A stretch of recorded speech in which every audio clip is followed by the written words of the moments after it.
is Win News. Tonight, a Mangaton man to fight charges of setting his neighbour on fire. Tensions flare at a meeting in the Southern Highlands over coal mining plans. And a highway patrol car takes a hit in a two-car smash. Good evening, I'm Amy Duggan. Also tonight, a rising Mount Kira actress will light up our TV screens this week in a hit US show, and Wollongong even scores a mention. A man and a woman have been transported to Wollongong Hospital under police escort after a hair-raising crash in Mount Warrigal this afternoon. It was one of several serious crashes on our roads today, one involving a police car. Smashed up and on its side, this is the result of a split decision going horribly wrong. The driver was falling asleep and the car crashed in the back of the bus and the car was on its side. Emergency crews were called to Mount Warrigal just after 1 p.m.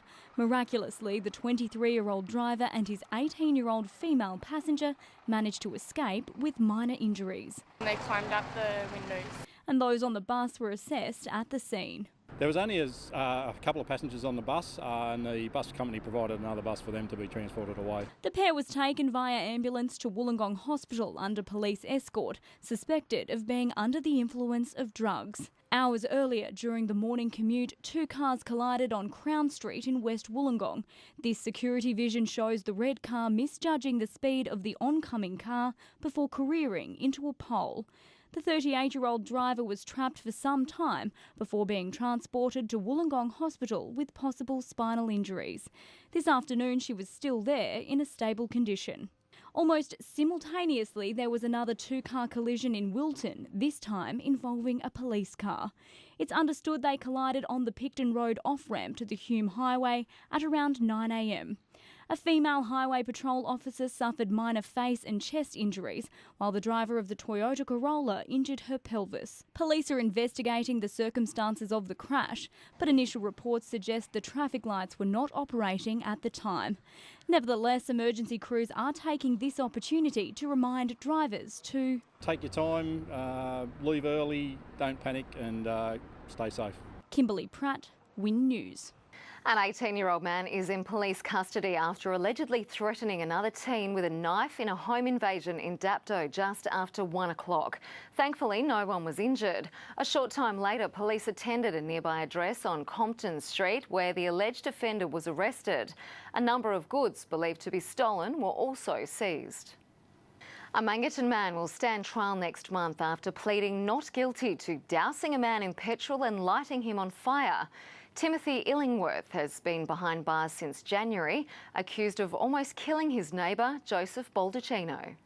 The night Joseph Baldacchino got these scars still burns on his brain, and now he'll have to relive the ordeal in court as his alleged attacker stands trial.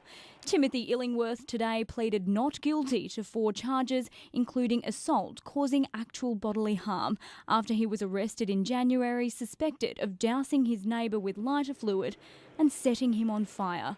Health records tendered to the court suggest Mr Baldacchino could have died from the 4th-degree burns. But Illingworth, who's been behind bars for the past 6 months, maintains he is innocent, defending the charges in the district court next month, a sentiment his supporters echoed from the beginning. Are you upset about it, sir? Yeah, I am. Innocent man going to jail for nothing. Kimberly Pratt, Win News. 2 men will be sentenced in September for their involvement in an Oak Flat shooting in June 2015, which left the victim with permanent injuries. Kane Collins and David Murray were due to stand trial yesterday. Instead, they made a plea deal for lesser charges.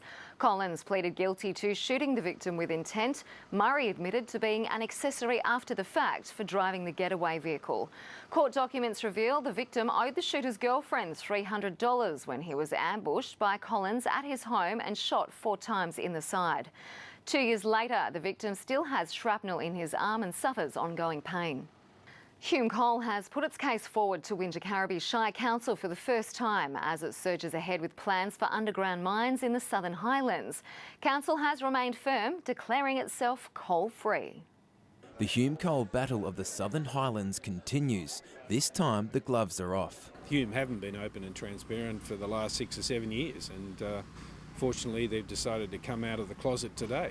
What's previously been not very much of a welcome reception, with some councillors refusing to come into the meetings, we thought we'd take the opportunity to provide the councillors with the facts. The 2-hour presentation to council comes just days before submissions close on the project's environmental impact statement.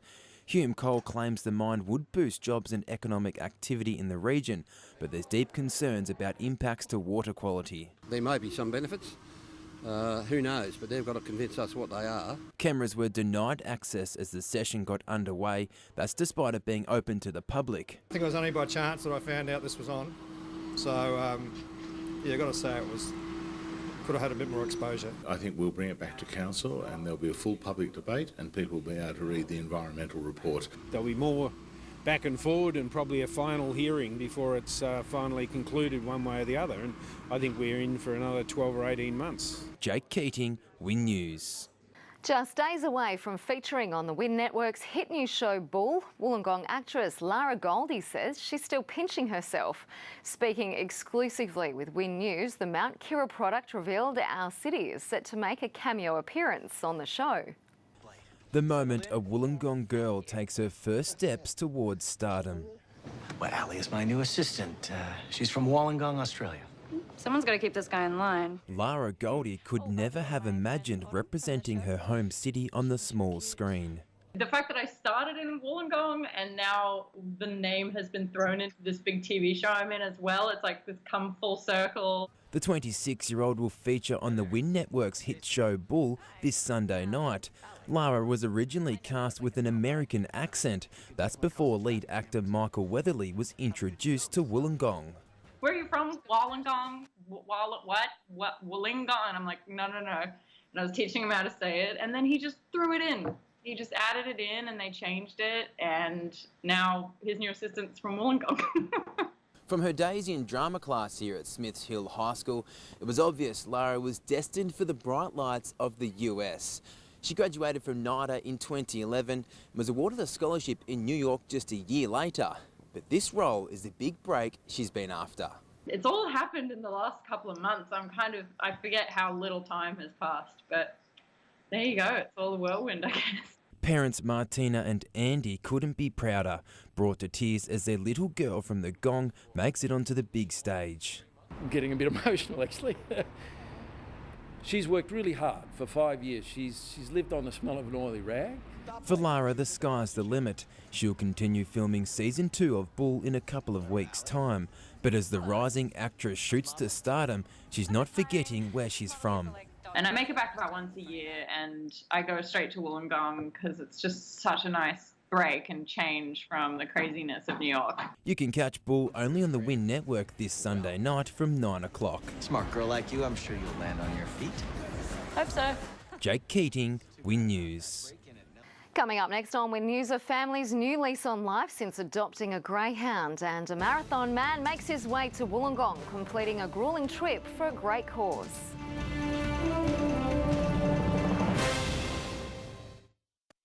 Welcome back. Last night's Shoalhaven Council meeting was tipped to put to bed an internal conflict between two warring elected members.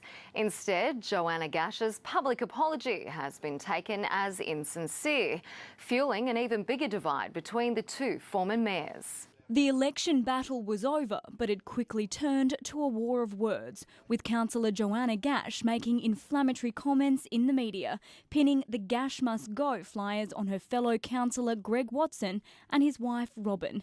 Statements that led to a council code of conduct review and in turn a public apology at last night's council meeting.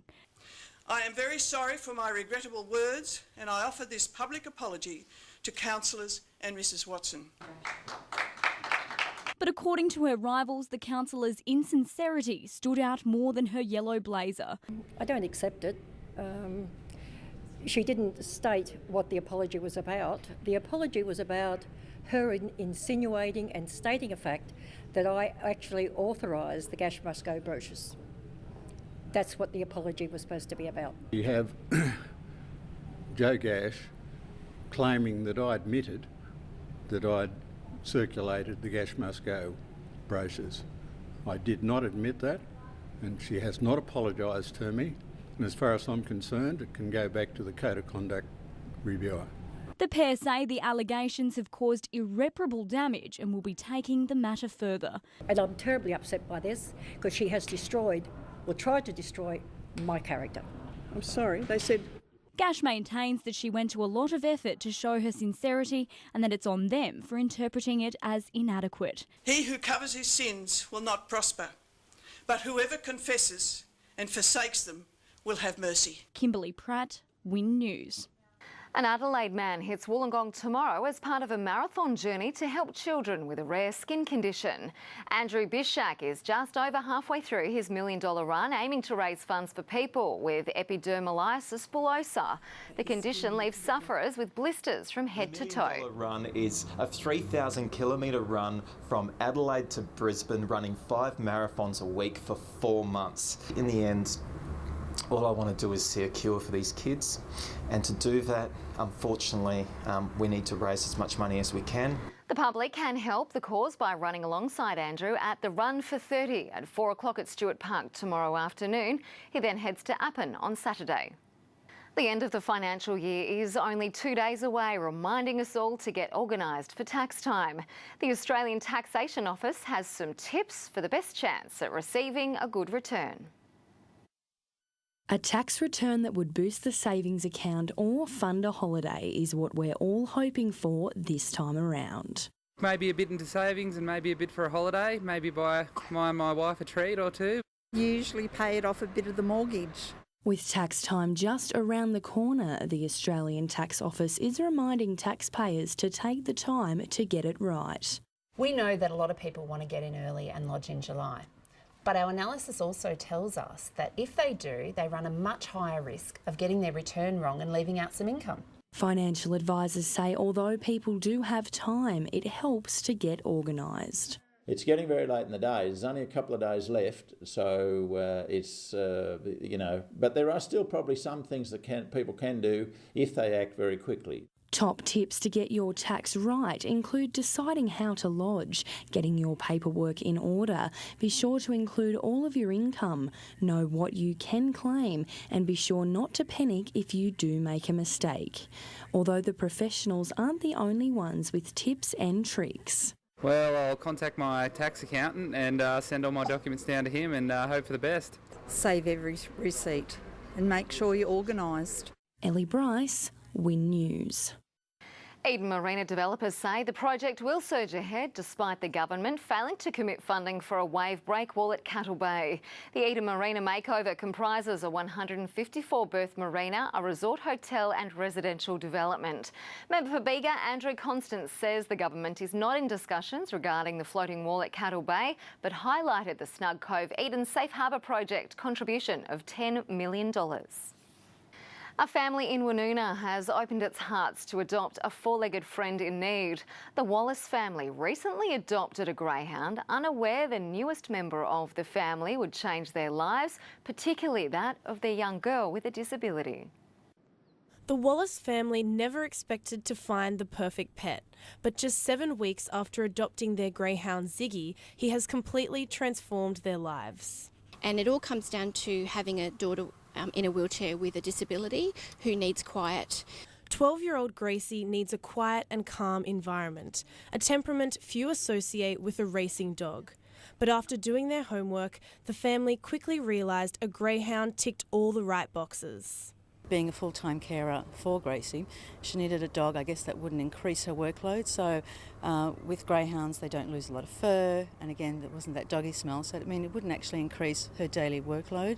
Ziggy now plays an important role in the family, providing support for Gracie and encouraging everyone to spend more time outside. Ziggy walks beautifully with the wheelchair, and he did from day one. He is very gentle with her, and he'll just sniff of her feet, lick her hands, so he knows to be calm and gentle with her. Greyhounds can be overlooked as pets, but it's their gentle and affectionate nature that makes them loyal companions. And in less than 2 months with Ziggy, the Wallace family couldn't imagine their lives without him. He's the most beautiful addition to our family. He's filled a gap that we didn't know we had. Without him. He's the most beautiful addition to our family. He's filled a gap that we didn't know we had. Hannah Laxton Kuntz, Win News. Time for sport now with Jared Constable, and Blake Mott is another step closer to qualifying for the main draw at Wimbledon, Jared. He is, Amy, and he's through to the third round of qualifiers, but as you'd imagine, it doesn't get any easier from here. I'll have all the details next. And a move to Queensland earns Tegan Richards' selection in Hockey Australia's development squad.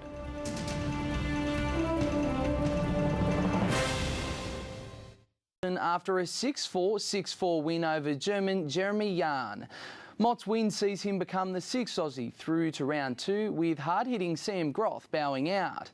After making his Grand Slam debut against Richard Gasquet in the opening round of the Australian Open this year, Mott will face Kazakhstan's Alexander Bublik for a place in round three. In typical British fashion, rain halted proceedings today, with play to resume tomorrow. Illawarra hockey product Tegan Richards says Queensland Scorchers have what it takes to score an Australian Hockey League hat-trick. Part of last year's title-winning squad, Richards has taken a giant leap towards her dream of playing for the Hockey Roos, all while balancing study and sport. A trip home for the holidays is just the break Tegan Richards needed. It's been a pretty full-on year and a half for me, so it's good to have a little bit of a relax at home and see everyone. She moved to Queensland to get her Masters in Speech Pathology 18 months ago, signing up for a social game at Burleigh. Little did she know she'd be picked for the Queensland Scorchers Australian Hockey League side. After playing for New South Wales all her life, pulling on maroon didn't come naturally. Yeah, it was really weird at first, and the girls were all really great and supportive in that, so it made it a lot easier for me to be playing for Queensland, even though they are the biggest rivals. Her proud Blues family happy for her to switch allegiance. Ultimately, we're really happy for her and the way she's developed, and if she's going far with it, then all the best to her. After winning the AHL crown, Richards was picked in the national development squad. I went to AHL with no pressure on me, just wanted to play, and I think that's what I was very relaxed when I played and played some of my best hockey, so that's been rewarded, which is, yeah, a really positive thing. She'll be cheering for her home state next week though, when brothers Kieran and Dane line up at the Under-21s Australian Championships at Unanderra. We know where each other is on the field. We're playing in, I think, 3 or 4 teams together now, so we're getting pretty used to each other. Obviously there's a bit of friendly competition and a bit of banter going on. It's definitely looking red hot, to be honest. There's a lot of good players in that team, a few Australian representatives, so it'd be pretty good to come away with a win. Vincentia's Ash Hewson needs to score just 2 points to become the highest point-scoring player for the Australian Wallaroos. Hewson's been named in a 28-woman squad for the Rugby World Cup in Ireland and is the most capped player picked. She's currently sitting on 64 international points, behind Trisha Brown's career tally of 65. Hewson's expected to be given the captaincy of the side, which begins its campaign against the host nation on August 10. Jamboree rugby star Paul Asquith's on the move, this time to Wales. The 23-year-old putting pen to paper with reigning Pro 12 champions Scarlets. Asquith's move to the European heavyweights comes after stints with Super Rugby franchise Melbourne Rebels, Shoots Shield side Southern Districts and most recently the Western Sydney Rams in the NRC. It's not his first taste of rugby abroad after debuting with the Aussie Sevens in Tokyo at the age of just 19. Mitch Calder and Kyle Connor have been named as Cricket New South Wales regional coaches for the Illawarra. The appointment comes after Calder's younger brother Matt and his teammate Tane Nunn earned a spot in the CHS schoolboys side to tour the UK next week. The Ashes urn has always been the holy grail to Tane Nunn and Matt Calder. I've always loved it, to be honest, and now he's like versing them. It doesn't get much better than that, to be honest. They've lined up against one another in local junior cricket for years. Now playing in Sydney, Matt's at Randwick Petersham, while Tane's joined the Magpies at Western Suburbs, brushing shoulders with Michael Clark. I actually got unlucky because I was away at Nationals up in Brisbane while Michael Clark was there, so he was only there for the first 3 weeks. So I missed him for the first 3, but he's around a lot of the club functions, stuff like that, and having a lot of great players come through the system really helps. Next week they'll put their club colours to the side as part of the New South Wales CHS team to play county and schoolboys sides in the UK. I'm pretty stoked, yeah, especially against the Poms, so it'll be a great experience over there, playing different wickets. First day we play outside of Lords, which any cricketer wants to play at Lords, I guess, and just even be outside there, and we had to watch a one-day match against England and South Africa while we were over there. So that should just be a great experience in itself. Really looking forward to the performances of all the 15 boys in the team. Should be a great tour for us. By the time the Illawarra juniors return, Matt's older brother Mitch will be settling into his new role as one of 2 Cricket New South Wales coaches in the region, working to give the next generation the same opportunity. That will give more boys and more girls across this region more opportunities for rep cricket in the future. So we're really excited about the impact that Mitch and Kyle are going to have in this upcoming season and the seasons ahead. And finally in sport, Amy, Rio Olympian and former Kembla jogger Madeline Hills has qualified for the 10,000 metres event at the World Athletics Championships in London. That's great news. Thanks very much, Jared. We'll see you again tomorrow. The weather is next with Tanya Dendrinos, and more overcast conditions today, Tanya. That's right, Amy, but we should see more of the sun tomorrow. I'll have the details next.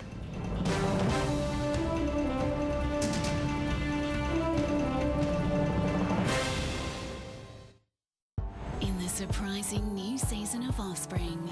Life will coverage. Peter from Vincentia captured this shot of a very tranquil looking Collingwood beach at sunrise. If you've taken a weather photo you'd like to see up on screen, you can email it through to weather@wintv.com.au.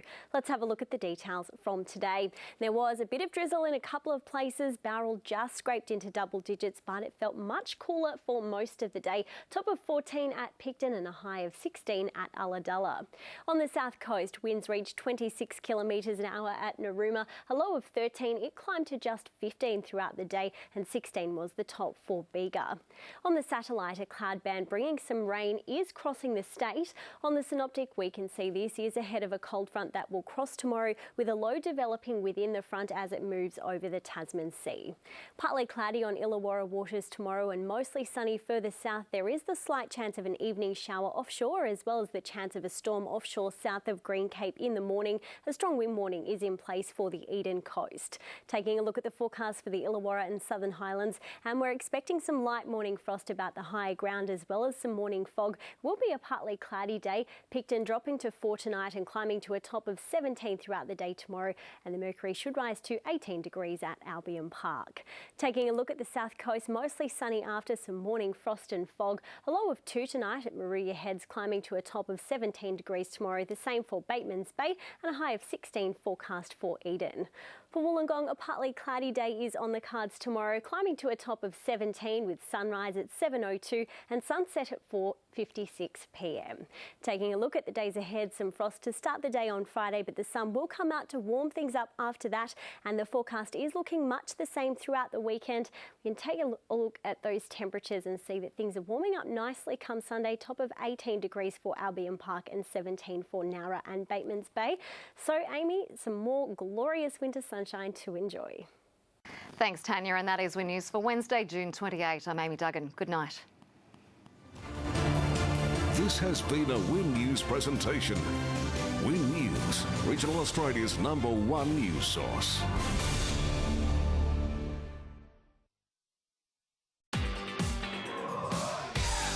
Tonight on Win.